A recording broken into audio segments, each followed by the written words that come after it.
मैं 2014 में रिजाइन किया हूं तो मेरा काम तो बाप को भी गवाही दे सकता है, लेकिन जब जन्म ही नहीं हुआ था तो जन्म से पहले इन छल कपट को समझना पड़ेगा। ये अय्यार और मक्कार लोग, भाइयों, बिहार में 2 जगह है जहां 74% मुस्लिम आबादी है असेंबली में। कौन? एक कोचाधामन और दूसरा अमोर। क्या गुजरात में जो दंगा 2002 में हुआ था, माओ बहनों की इज्जत टूटी थी, उसका गम है लोगों? गम है? जब बाबरी मस्जिद तोड़ी गई उसका गम है? आवाज लगाओ, आवाज लगाओ, क्या गम है? एनपीआर और एनआरसी पर जो इन गुंडों ने दस्तखत किया उसका गम है? 3 तलाक की बिल पर दस्तखत करके जज्जों ने जो मुनाफिकत की है, हमारी शरीयत पर हमला किया है, क्या उसका गम है?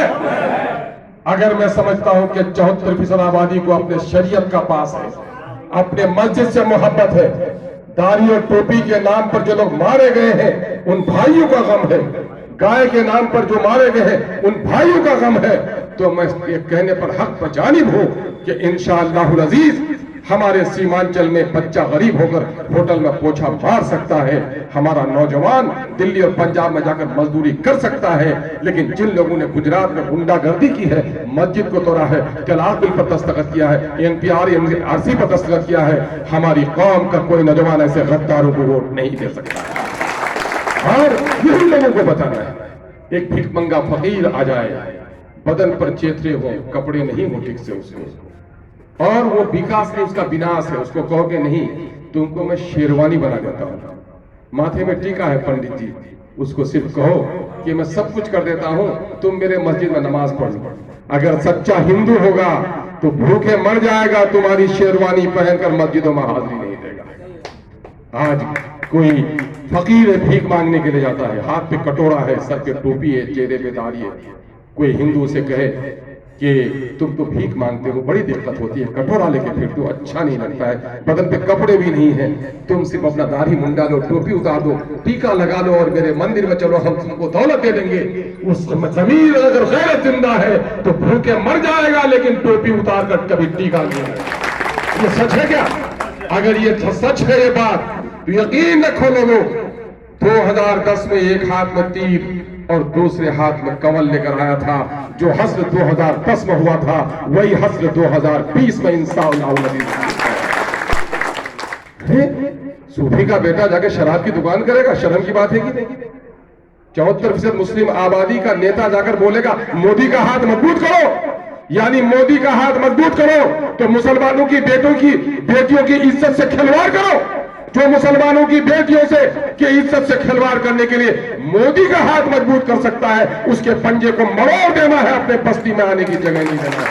अगर ये काम एमआईएम कर रही है, अवैसी साहब चाहते तो मंत्री बन जाते।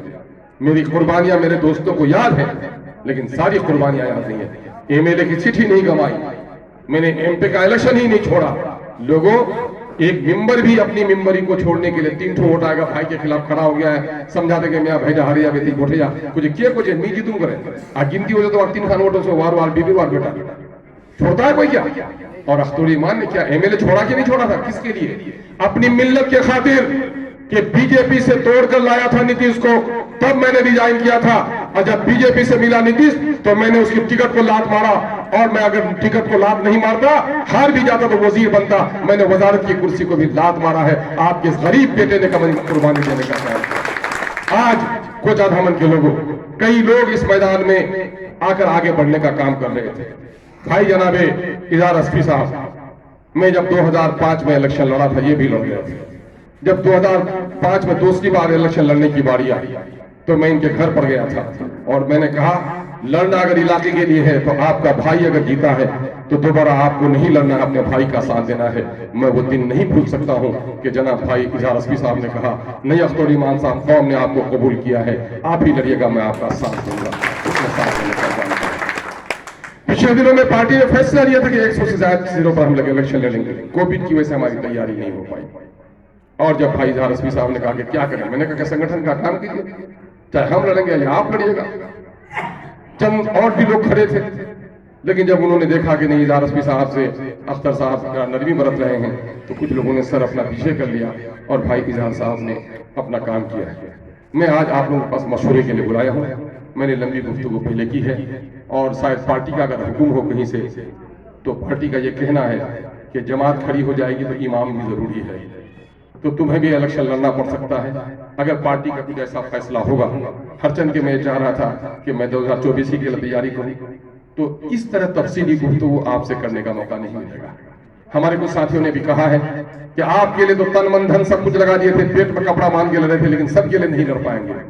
मैं कहता हूं सुनो मेरे भाई, ये आपकी मोहब्बत है और ये आपका जुमला है, करने की जब बारी आएगी तो यकीनन है कि जितना मेरे लिए कर रहे थे उतना जरूर कीजिएगा। आप बोलिएगा अगर एमआईएम के आप साथी आप कहिएगा कि नहीं मोर बेटा नमाज पढ़ा था, मैं तो बिल्कुल नमाज पढ़ूं और पड़ोसी बच्चा इमाम बन में तो मैं नमाज पढ़ नहीं जा, इसके मतलब कि वो आदमी नमाजी नहीं है। अगर आपको एमआईएम से मोहब्बत है तो एमआईएम एक काले कलोटे आदमी को भी अगर आपका सरदार बना देगा तो आपको अपना एमआईएम का सदर जनाब असदुद्दीन अवैसी की आवाज समझिएगा। जब ये काम कीजिएगा, अख्तुल ईमान नहीं रहे आज तो आप परवाह न कीजिएगा।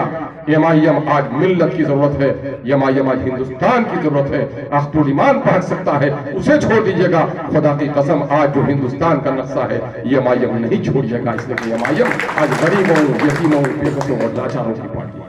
इसलिए मेरे भाइयों, एक बात लोगों ने कही, हाँ मैं समझता हूँ कि गाड़ी बगैर पेट्रोल के नहीं चलती, लेकिन अभी पिछले दिनों में हम लोग लड़े थे इलेक्शन, जीत गए भाई कमरुदा। मार्केटिंग यार्ड से जब हम लोग निकले थे तो गाड़ी का पेट्रोल खत्म हुआ, न डीजल खत्म हुआ, न गियर खराब हुआ, गाड़ी में कुछ भी नहीं था। तो हमको अच्छा नहीं लगा, लड़का सब धकेल रहा था और धकेलते धकेलते वो हमारे ऑफिस तक पहुंचा दिया। गाड़ी में तेल नहीं भी हो, अगर जो से जोड़े हो तो आदमी धकेल कर भी मंजिल में अपनी गाड़ी को पहुंचा सकता है।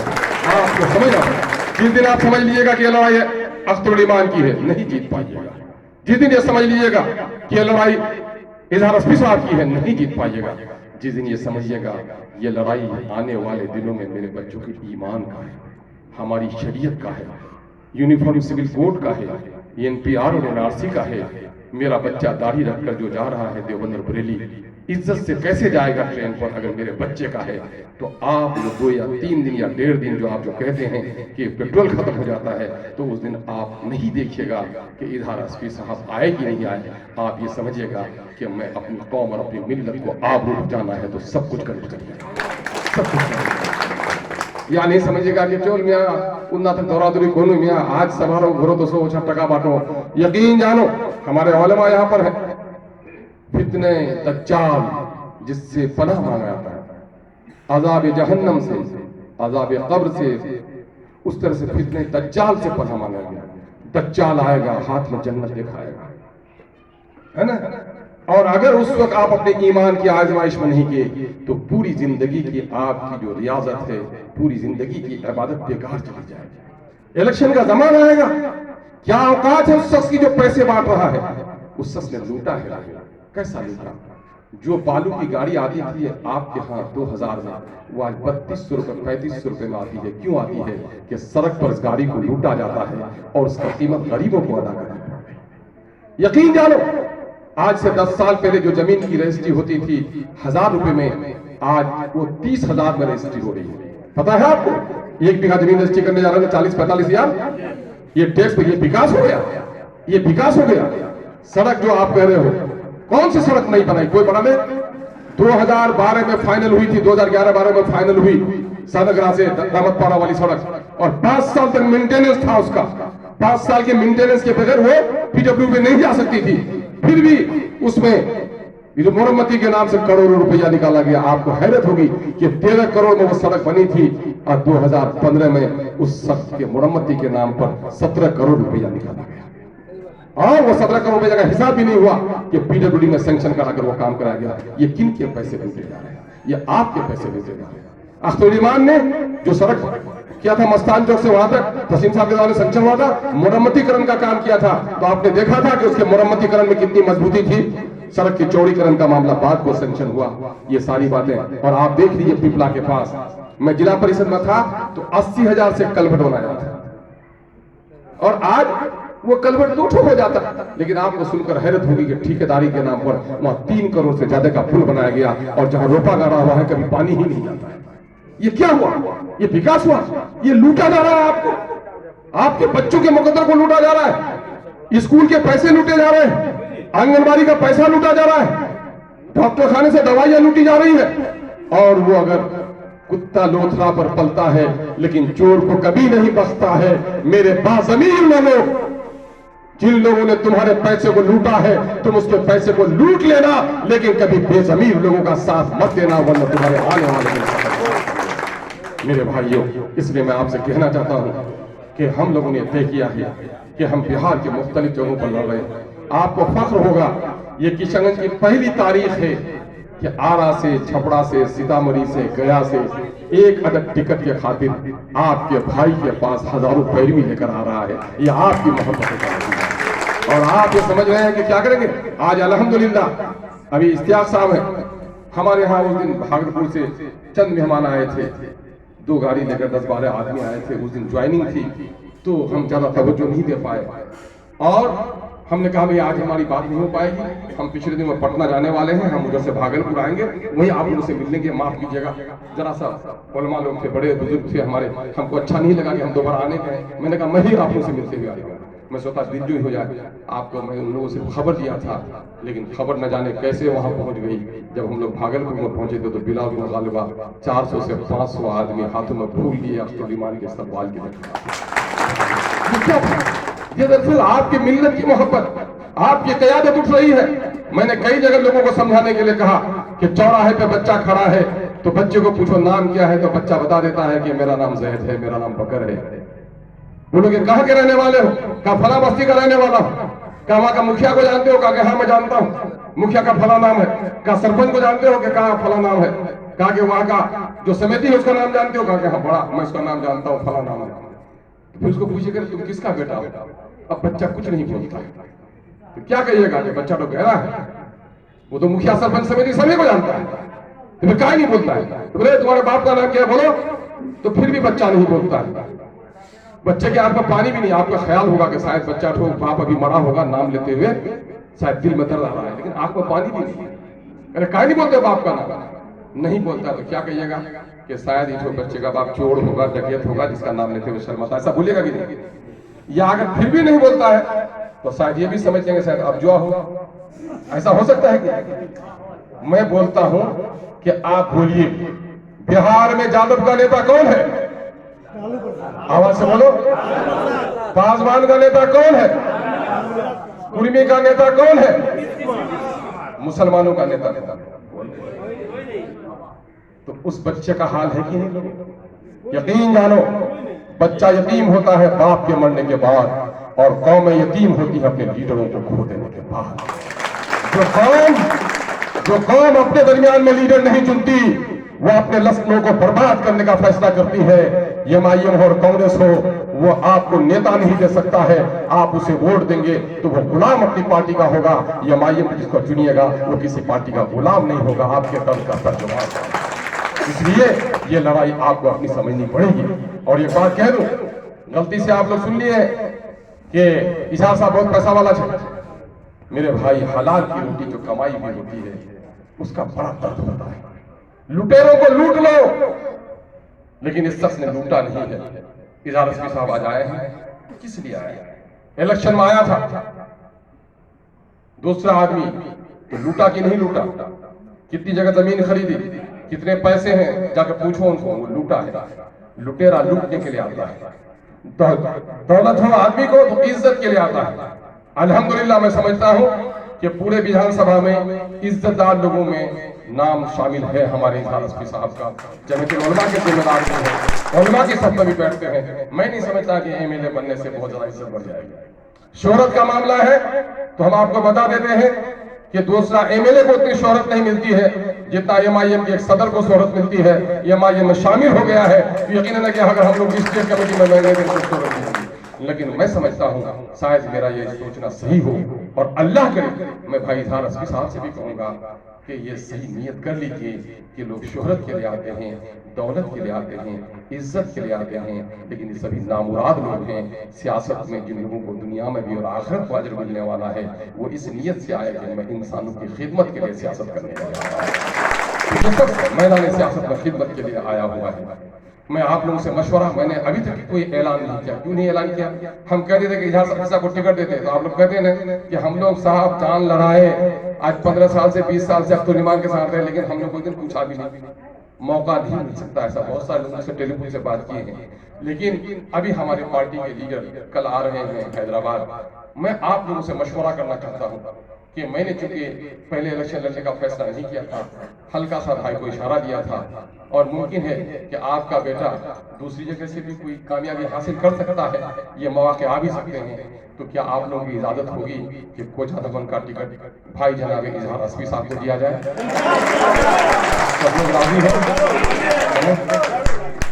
जिस तरह से हमारे लिए लड़ते थे उससे ज्यादा बढ़कर लड़िएगा ना? जिता कर ले जाइएगा ना? उस वक्त जो अफवाह फैलेगी कि अस्तोरी मार खड़ा कर दिया मियाँ जी, अस्तोरी मार खड़ा कर दिया वारदात, इजहार अस्फी साहब बिरदामाद तौसीफ साहब उधर हुए लड़ोइल तौसीफ साहब ने जिताहिल अस्तोरी मार तौसीफ साहब के खिलाफ कैंडिडेट खड़ा कर दिया, इधर इजहार साहब को खड़ा कर दिया।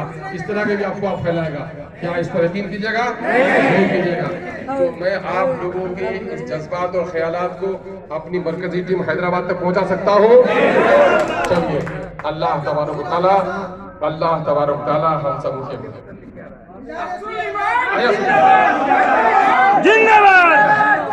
अच्छा, अगर पार्टी मुझको कहीं हिदायत कर दे कि तुमको भी इलेक्शन लड़ना है, तो क्या मुझे इलेक्शन लड़ने की इजाजत होगी दूसरी जगह से? तो मैं तो कहूंगा कि पहली तरजीह आप लोगों की कोचाधवन होगी, लेकिन जहां मैं लड़ूं तो वहां अपने रिश्तेदारों के जरिए से हमारा काम करवाने का काम कीजिएगा कि नहीं? अल्लाह तबारक व तआला ने ऐसे मौके दिए, तो अल्लाह ने अगर ऐसे मौके दिए तो आपके दोनों हाथ में लड्डू होगा। और आज मैं आप लोगों के इस बहुत ही इत्मीनान बख्श माहौल में इस मीटिंग में आप लोगों की शमूलियत का शुक्रिया अदा करता हूँ, और अल्लाह रब्बुल इज्जत से दुआ करता हूँ कि खुदावंद अकबर इस वक्त इस मिल्लत बड़ी मजलूम हो गई है। कहीं हमें दाढ़ी के नाम पर मारा जा रहा है, कहीं हमें टोपी के नाम पर मारा जा रहा है, कहीं हमें दस्तरखान के नाम पर मारा जा रहा है। मुनाफिकों के बच्चे आज हमारा वोट लेकर हमारे खिलाफ कानून बनवा रहे हैं, हमारी बेटियों के निकाह और तलाक के कानून बदले जा रहे हैं, हमारा बच्चा स्कूल में जाकर अपना नाम बताने में घबरा रहा है, हमारा बच्चा दिल्ली और पंजाब में जाता है तो अपना सही नाम नहीं बता पाता है। ऐ खुदा मेरी कौम में गैरत पैदा कर दे कि मेरे कौम के लोग भूखे रह सकते हैं, लेकिन किसी मुनाफिक के हाथ में हाथ कभी नहीं डाल सकते हैं। अल्हम्दुलिल्लाह रब्बिल आलमीन। खात्मा हो जाए, इधर आइए।